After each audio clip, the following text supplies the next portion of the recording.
Good morning friend. આપણે ધોરણ 7ની અંદર વિષય ગણિતમાં ચેપ્ટર નંબર 9 સમય સંખ્યાઓનો અભ્યાસ ચાલુ કરેલો છે, જેમાં આપણે આગળના વિડીયોની અંદર સમય સંખ્યાઓ વિશે અભ્યાસ કરેલો છે, જેની અંદર આપણે સમય સંખ્યાનું નિરૂપણ સંખ્યા રેખા ઉપર કેવી રીતે કરવું એનો પણ આપણે અભ્યાસ કર્યો છે. આજે આપણે એક નવો ટોપિક છે જેનું નામ છે કે પ્રમાણિત સ્વરૂપમાં સમય સંખ્યા.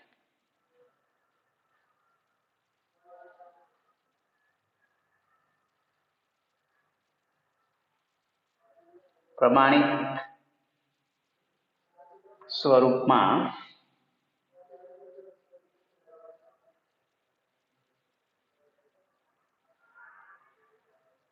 સમય સંખ્યા.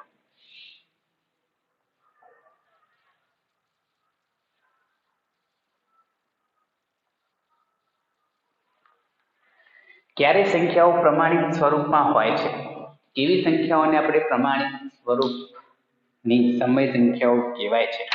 તો કે જે સંખ્યા હોય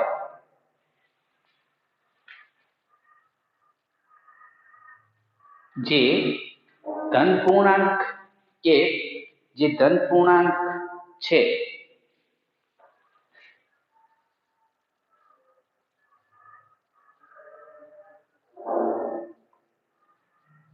જે ધન પૂર્ણાંક સંખ્યા છે એમાં અંશ અને છેદની અંદર બંનેમાં સામાન્ય અવયવ એક જ આવતો હોય એવી સંખ્યાને આપણે પ્રમાણિત સ્વરૂપમાં સમય સંખ્યા છે એવું કહીએ છીએ. એ સંખ્યા એ પ્રમાણિત સ્વરૂપમાં છે. બરાબર. તો છેદ ધન પૂર્ણાંક છે શું છે કે જે સંખ્યાનો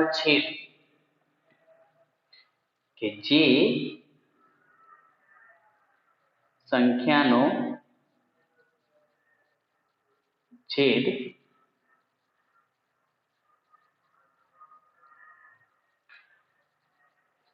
ધન પૂર્ણાંક છે જેમાં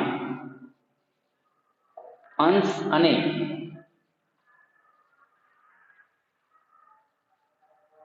છેદનો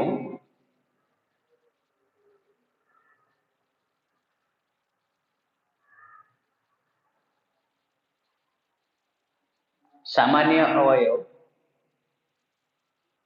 એક હોય તો તે સંખ્યા પ્રમાણિત સ્વરૂપમાં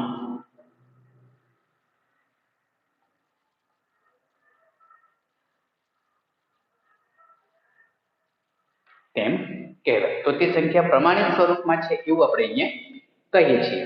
હવે કે પ્રમાણિત સ્વરૂપમાં સંખ્યાઓ છે, એક્ઝામ્પલ ઉદાહરણ લેવું છે આપણે તો 3/5 -7/4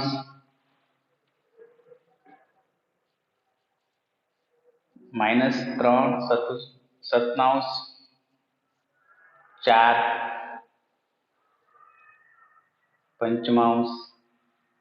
તો કે આ બધી સંખ્યાઓ છે જે કેવી છે? પ્રમાણિત સ્વરૂપમાં છે. તો આ બધી સંખ્યાઓને આપણે પ્રમાણિત સ્વરૂપની સમય સંખ્યાઓ કહેવાય છે કે જે સંખ્યાનો અંશ અને છેદનો સામાન્ય અવયવ એક હોય તો એવી સંખ્યાઓ પ્રમાણિત સ્વરૂપમાં છે એવું કહી શકાય છે. એક એક્ઝામ્પલ લઈએ.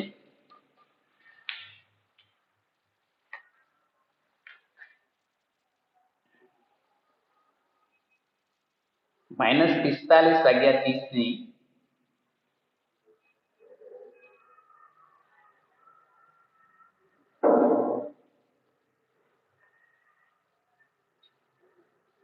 પ્રમાણિત સ્વરૂપમાં ફેરવી છે કે -45/30 ની પ્રમાણિત સ્વરૂપમાં ફેરવી છે.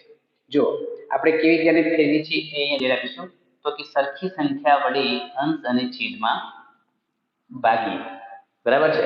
બંનેને આપણે બે વડે, આને બે વડે ભગાડીએ પણ 45 ને બે વડે નહીં ભાગી શકીએ કેમ કે એકમનો 5 છે. તો અહીંયા 3 વડે ભગાડીએ અહીંયા 3 વડે ભગાશે, બરાબર છે. તો કેટલા વધે છે? 45 ને 3 વડે ભાગીએ એટલે કે અહીંયા -15 અને અહીંયા 10. હજી આમનો ભાગ ચાલશે. હવે કેટલા વડે ભાગીએ? 3 વડે ભાગ ચાલશે. 15 ને 3 વડે ભાગ ચાલશે પણ 10 ને નહીં ચાલે. તો બંનેને 5 વડે ચલાવીએ તો અહીંયા કેટલા વધશે? -3 અને કેટલા વધશે? 2. તો આ સંખ્યા છે -3/3 એ એની સંખ્યા શું કહેવાય? પ્રમાણિત સ્વરૂપમાં છે એવી આપણે સંખ્યા કહીએ છીએ. હવે આ એક રીત થઈ. બીજી રીતે આપણે કરીએ છીએ કે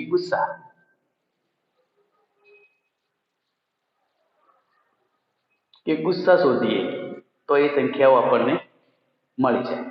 બંને સંખ્યાનો ગુસ્સા શું મળે છે? બંને સંખ્યાઓનો ગુસ્સા કેવી રીતે થાય છે? તો એ પણ આપણને સંખ્યાઓ મળી જાય.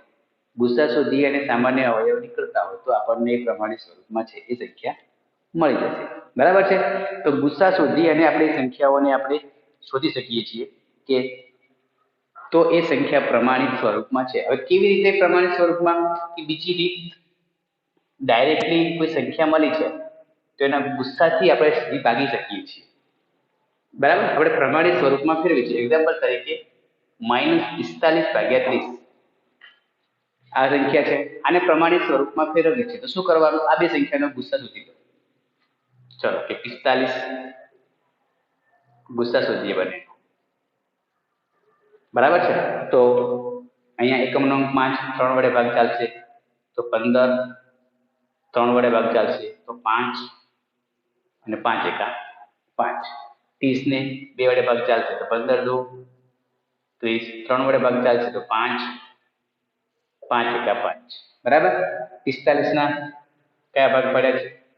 3 ગુણ્યા 3 ગુણ્યા 5. 30 ના કયા ભાગ પડ્યા છે? તો 2 ગુણ્યા 3 ગુણ્યા 5. ચલો બંનેમાં કોમન શું છે? 3. બીજું કોમન શું છે? 5. તો 3 ગુણ્યા 5 કેટલા થાય? 15. તો આને ડાયરેક્ટ બંને સંખ્યાને 15 15 વડે ભાગી શકાશે. તો ગુસ્સા બંનેનો શોધી અને તમે પ્રમાણિત સ્વરૂપમાં સંખ્યા છે કે નહીં એ તમે શોધી શકો છો. ડાયરેક્ટ તમે આવી રીતે કરી શકો છો. બરાબર છે. બીજા એવું એક્ઝામ્પલ છે. એક બીજું એક્ઝામ્પલ લઈએ આપણે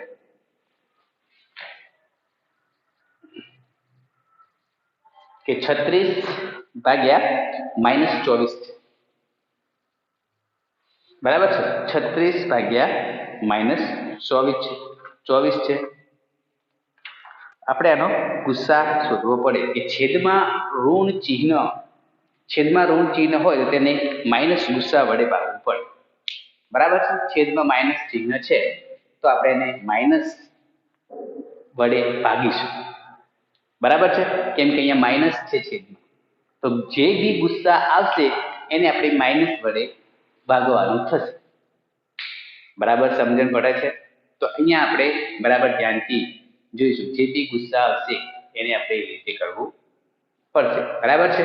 તો ને પ્રમાણિત સ્વરૂપમાં ફેરવો.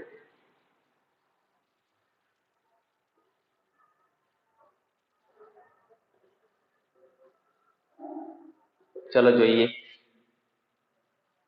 36 24 2 વડે તો 18, 2 વડે 9, 3 1, 2 વડે 12, 2 વડે 6, 2 વડે 3 1. બરાબર. 36 ના ભાગ કરી દઈએ. 2 ગુણ્યા 2 ગુણ્યા 3 ગુણ્યા 3. પછી 24 ના ભાગ કરી દઈએ. 2 ગુણ્યા 2 ગુણ્યા 3 કોમન. 2 ગુણ્યા 2 ગુણ્યા 3. 2 દુ 4 4 કરી 12 ગુસ્સા આવે છે. તો છેદમાં માઇનસ છે તો આપણે એને જે ગુસ્સા આવ્યો છે એ આપણો ગુસ્સા કેટલો આવે છે? 12 ગુસ્સા આવે છે. તો આપણે એને માઇનસ ગુસ્સા વડે ભાગવાના છે. તો અહીંયા 36 છે ભાગ્યા -12. 24 છે ભાગ્યા -12 36 ને 12 વડે ભાગો 36 ને 12 વડે 12 તારી 36 -3 આને 12 વડે ભાગો 12 દુ 24 માઇનસ માઇનસ એટલે પ્લસ તો -3/3 બરાબર છેદમાં માઇનસ હોય તો જે ગુસ્સા આવશે એને માઇનસ વડે ભાગવાના થશે બરાબર છે તો 3 -3/2 એ આપણો જવાબ છે તમે આનો એક સ્ક્રીનશોટ લઈ લો બીજા એક્ઝામ્પલ જોઈએ છીએ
-18/45 ને પ્રમાણિત સ્વરૂપમાં ફેરવો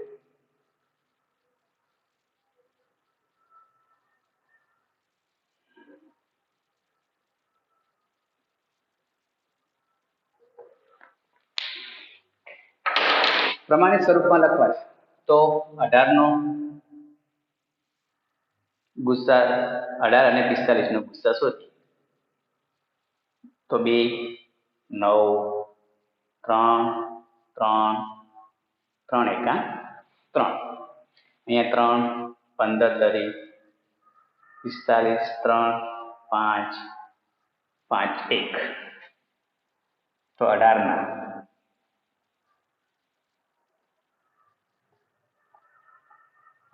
2 ગુણ્યા 3 ગુણ્યા 3 45 ના 3 ગુણ્યા 3 ગુણ્યા 5 ચલો કોમન શું છે બંનેમાં 3 બીજા એક પણ 3 છે 9 લસા કેટલો આવે છે સોરી ગુસ્સા કેટલો આવે છે 9 બરાબર છે તો આપણે અહીંયા જોઈશું કે -18/45 ગુસ્સા વડે ભાગીએ 18 ને 9 વડે ભાગીએ એટલે 2 45 ને 9 વડે ભાગીએ એટલે 5 -2 55 એનું પ્રમાણિત સ્વરૂપ કહેવાય છે બીજું એક્ઝામ્પલ છે કે -12/18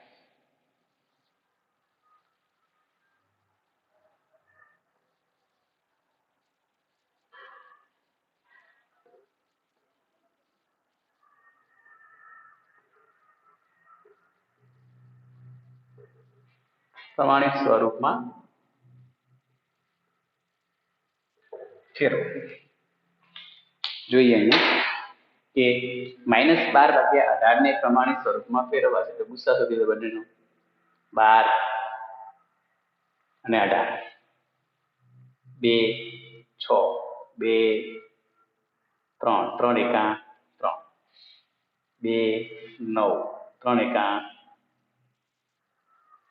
1 બરાબર છે 12 ના ભાગ પડશે 2 ગુણ્યા 2 ગુણ્યા 3 18 ના ભાગ પડશે 2 ગુણ્યા 3 ગુણ્યા 3 કોમન 2 3 2 ગુણ્યા 3 6 ગુસ્સા કેટલો આવે છે 6 તો અહીંયા આપણે ભાગીએ તો જોઈએ કે -12/18 બંનેને ગુસ્સા વડે ભાગીએ તો 2 અને 3 -2/3 તો કેવી રીતે પ્રમાણિત સ્વરૂપમાં ફેરવવા એ વસ્તુ ખાસ ધ્યાનમાં રાખજો કે જે સંખ્યા તમને આપી છે બંનેનો ગુસ્સા લીધો અને એને ગુસ્સા વડે ભાગી છેદમાં માઇનસ હોય તો જે ગુસ્સા આવે છે એ માઇનસ ગુસ્સા વડે એને ભાગી દેવા છેદમાં માઇનસ હોય તો બરાબર છે ચલો આનો પણ એક સ્ક્રીનશોટ લઈ લો આધાર નવો ટોપિક જોઈએ આપણે.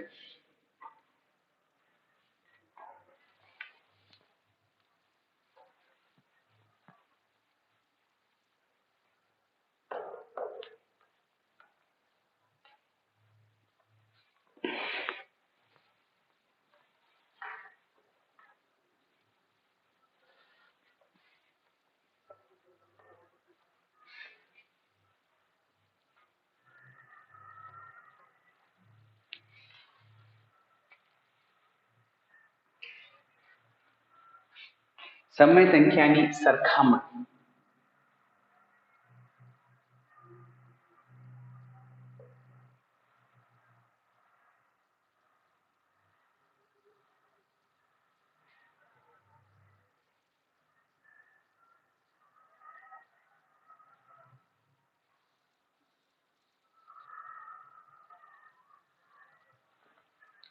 સમય સંખ્યાની સરખામણી આપણે કેવી રીતે કરવાની છે એ અહીંયા આપણે જોઈએ કે સમય સંખ્યાની સરખામણી આપણે કેવી રીતે કરવાના છે. તો એક્ઝામ્પલ તરીકે આપણે જોઈએ કે કોઈ પણ સંખ્યા 2 છે તો આપણે 2 અને 10 માં કઈ સંખ્યા મોટી છે? તો 2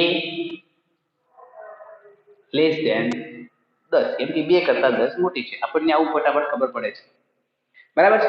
હવે ચિહ્ન માટે દર્શાવી તો લેસ ધેન. હવે આને કહેવાય છે લેસ ધેન, આને કહેવાય છે ગ્રેટર ધેન. કેવી રીતે? જે બાજુ તમે લ લખો છો એ બાજુ લેસ ધેન થશે, જે બાજુ ગ લખો છો એ બાજુ ગ્રેટર ધેન થશે, બરાબર છે.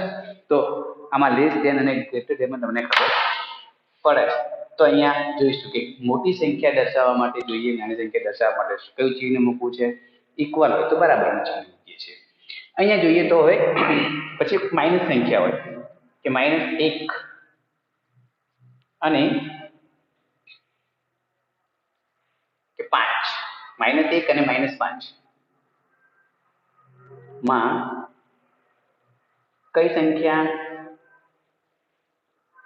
મોટી છે? હવે -1 અને -5 આ બે સંખ્યાઓ છે. કઈ સંખ્યા મોટી છે? હવે ખાસ ધ્યાનમાં રાખીશું કે જે સંખ્યા માઇનસમાં સૌથી મોટામાં મોટી સંખ્યા હોય તો ઋણ 1 એ સંખ્યા સૌથી મોટી છે. પછી જેમ જેમ જઈએ એમ આપણને એની નાની સંખ્યાઓ મળતી જશે. એટલે કે ઋણ 1 કરતા નાની સંખ્યા ઋણ 2 થાય, ઋણ 2 કરતા નાની સંખ્યા ઋણ 3 થાય, અને જમણી બાજુ જઈએ તો ધન પૂર્ણાંક મળે. ધન પૂર્ણાંક એટલે 0 કરતા ધન પૂર્ણાંક. જેમ જેમ જમણી બાજુ જઈએ એમ આપણને મોટી સંખ્યા મળતી જાય. જેમ તમે ડાબી બાજુ જાઓ એમ તમને નાની સંખ્યા મળતી જશે. તો અહીંયા ઋણ 1 એ ઋણ 5 કરતા મોટા થશે, બરાબર છે. હવે આપણે જઈએ છીએ ત્યાં આ સંખ્યાઓની વાત કરીએ આગળ કે 1/3 અને 5/3 માં કઈ સંખ્યા મોટી છે? બરાબર છે. તો 1/3 અને 5/3. ખાસ વસ્તુ ધ્યાન રાખજો કે બંનેનો છેદ કેવો છે? સરખો છે. જો છેદ સરખો હોય તો જેનો અંશ મોટો એ સંખ્યા મોટી, બરાબર છે. તો અહીંયા એને નિયમ લખવો તો લખી દેવાય કે જે સંખ્યામાં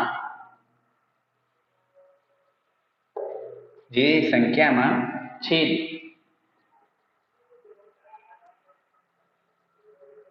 સમાન હોય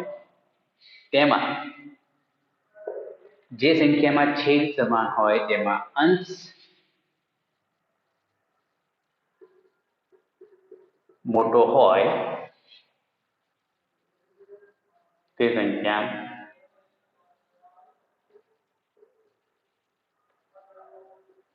મોટી થાય, બરાબર છે. તો જેનો છેદ સરખો હોય અને જેનો અંશ મોટો હોય એ સંખ્યા મોટી. પછી બીજું છે આગળ કે 1/5 અને 1/3 માં કઈ સંખ્યા મોટી છે? તો અહીંયા પણ જોઈએ એક પંચમાંશ, એક તૃતીયાંશ. હવે અહીંયા શું છે? છેદ સમાન નથી, બરાબર ને? પણ શું સમાન છે? અંશ સમાન છે. તો જો બરાબર ધ્યાન આપજો કે છેદ સમાન ના હોય અને અંશ સમાન હોય તો જેનો છેદ નાનો એ સંખ્યા મોટી, બરાબર છે? જેનો છેદ નાનો એ સંખ્યા મોટી. એનો પણ અહીંયા નિયમ લખી દઈએ. જે સંખ્યામાં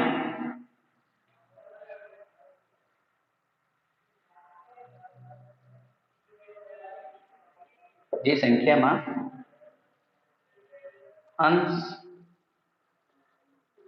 સમાન હોય તેમાં છેદ નાનો હોય તે સંખ્યા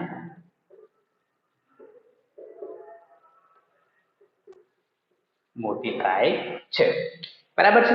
એ વસ્તુ ખાસ અહીંયા ધ્યાનમાં રાખીશું કે બે નિયમો બરાબર ધ્યાન, કે જેનો છેદ સરખો છે એમાં અંશ મોટો છે એ સંખ્યા મોટી છે, જ્યારે છેદ અલગ અલગ છે પણ અંશ સરખો છે, જે સંખ્યામાં અંશ સમાન હોય એમાં છેદ નાનો હોય એ સંખ્યા મોટી છે. અહીંયા છેદ એકમાં 5 છે, એકમાં 2 છે, તો છેદ નાનો કયો? 2 છે, તો એ સંખ્યા મોટી છે. પણ આ લાગુ પડશે ધન પૂર્ણાંક માટે. જે ધન સમય સંખ્યાઓ હશે એના માટે આ વસ્તુ લાગુ પડશે, બરાબર છે? જે આપણે આગળ અહીંયા જોયું કે ઋણ સંખ્યાઓમાં કેવું છે? ઋણ સંખ્યાઓમાં -1 મોટા છે. અહીંયા માઇનસ હોય તો એવું એક્ઝામ્પલ જોઈએ તો અહીંયા માઇનસ છે, અહીંયા છે એક પંચમાંશ છે માઇનસ, અહીંયા માઇનસ. ચલો પછી એક તૃતીયાંશ છે. તો આપણો નિયમ શું છે?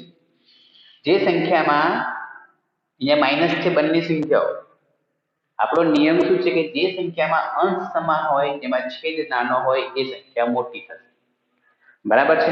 તો અહીંયા કેવું છે? બંનેમાં અંશ સમાન છે તો છેદ અલગ અલગ છે, બરાબર? છેદ કેવો છે? અલગ અલગ છે. નિયમ શું છે? અંશમાં સમાન હોય જેમાં છેદ નાનો હોય એ સંખ્યા મોટી. તો તમે એવું કહેશો કે બે નાના છે, નહીં, આ માઇનસ સંખ્યા છે. આપણે સંખ્યાને લખીએ છીએ આ પણ ઋણ સમય સંખ્યા છે, અને અહીંયા માઇનસ અહીંયા પણ મુકાય, અહીંયા પણ મુકાય, અહીંયા પણ મુકાય, અંશમાં પણ મુકાય, છેદમાં પણ મુકાય, બરાબર ને? એ તો આપણે આગળ શીખ્યા છીએ. તો અહીંયા હવે કોણ નાનું છે? -5 નાના છે કે -2 નાના છે? -5 નાના છે. તો અહીંયા સંખ્યા મોટી થશે -5 એક પંચમાંશ, બરાબર? ફરીથી એકવાર જો અહીંયા બંને સંખ્યા ધન છે એની એ જ સંખ્યાઓ છે. અહીંયા ધન સંખ્યાઓ એક પંચમાંશ અને એક તૃતીયાંશ, બંનેની અંદર જે સંખ્યામાં અંશ સમાન હોય એનો છેદ નાનો હોય એ સંખ્યા મોટી. પણ બંને ધન સંખ્યાઓ છે તો એક તૃતીયાંશમાં અને એક પંચમાંશમાં છેદ નાનો કોનો છે? અહીંયા 2 છેદ નાના છે તો આ સંખ્યા મોટી થશે. જ્યારે આ બંને સંખ્યાઓ કેવી છે? ઋણ છે. ઋણ સંખ્યાઓમાં આપણે આગળ જોયું હતું કે ઋણ સંખ્યાઓમાં જેમ તમે ઋણ બાજુ જાઓ છો એમ તમને સંખ્યા નાની મળતી જાય છે. અહીંયા ઋણ 2 નાના નથી, ઋણ 2 મોટા છે, ઋણ 5 નાના છે.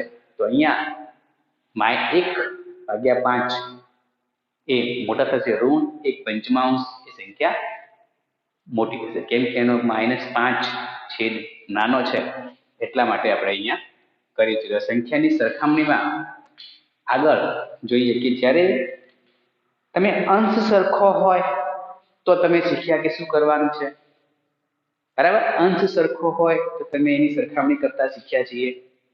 છેદ સરખો હોય તો તમે એની સરખામણી કરતા શીખ્યા છીએ. પણ અંશ અને છેદ બંને સમાન નથી, તો એના માટે હવે શું કરવાનું છે એ આપણે આગળ જોઈએ.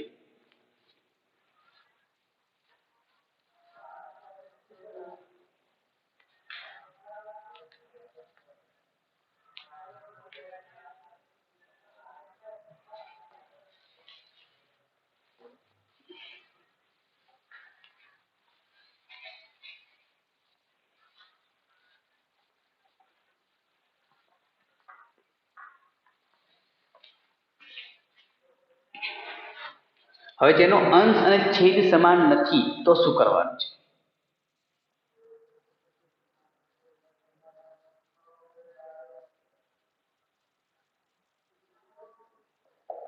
બે તૃતીયાંશ અને એક પંચમાંશમાં કઈ સંખ્યા મોટી છે?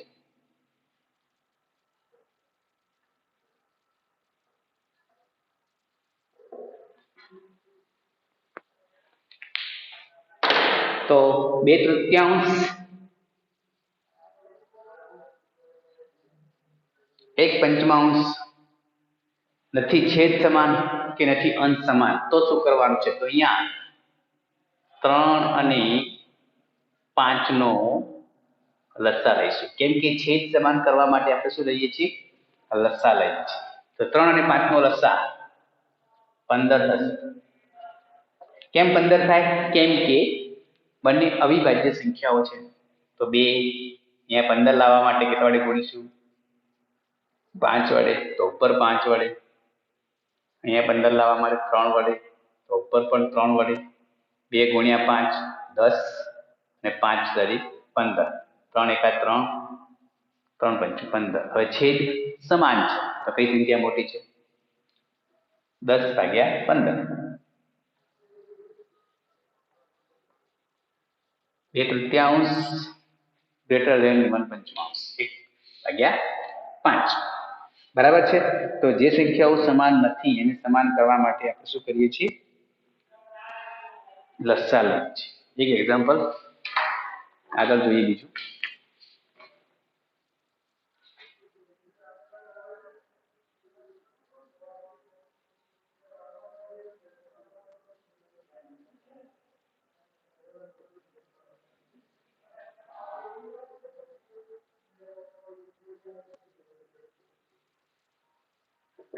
જો આવી સંખ્યાઓ આપી હોય તો બહુ બધું વિચારવાની જરૂર ક્યાંય આપતી નથી. થોડુંક મગજ રાખી અને ધ્યાનથી જોશો તો ખબર પડી જશે કે એક માઇનસ છે અને એક ઋણ છે. સોરી, એક માઇનસ છે અને એક ધન સંખ્યા છે. અહીંયા ઋણ સંખ્યા છે. ઋણ 2 સપ્તમાંશ છે, ધન 5 તૃતીયાંશ છે. ઋણ કરતા ધન હંમેશા મોટા જાય છે. તો અહીંયા 5 તૃતીયાંશ મોટા છે. જોઈએ આગળ.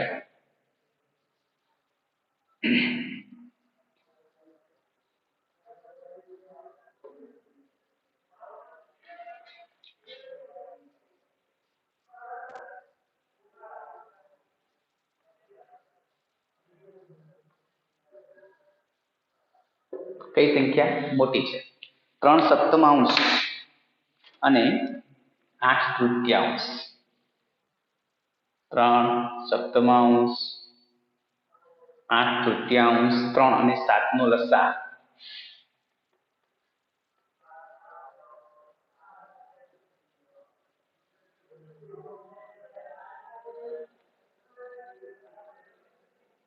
21 થાય. કેમ કે બંને અવિભાજ્ય સંખ્યાઓ છે. અહીંયા 3, અહીંયા 7, 21 લાવવા હોય તો 3 વડે. તો ઉપર પણ 3 વડે. અહીંયા 8, અહીંયા 3, 21 લાવવા હોય તો પર 7 વડે. બરાબર છે. તો અહીંયા 3 તરી 9/21, 56/21. તો 9 કરતા 56 મોટા છે કેમ કે બંનેનો છેદ સમાન છે. 3 સપ્તમાંશ કરતા 8 તૃતીયાંશ એ સંખ્યા મોટી છે. બરાબર છે. આટલા સુધી આપણે ટોપિક રાખીએ છીએ. પછી નેક્સ્ટ આગળના વિડીયોમાં જોઈશું.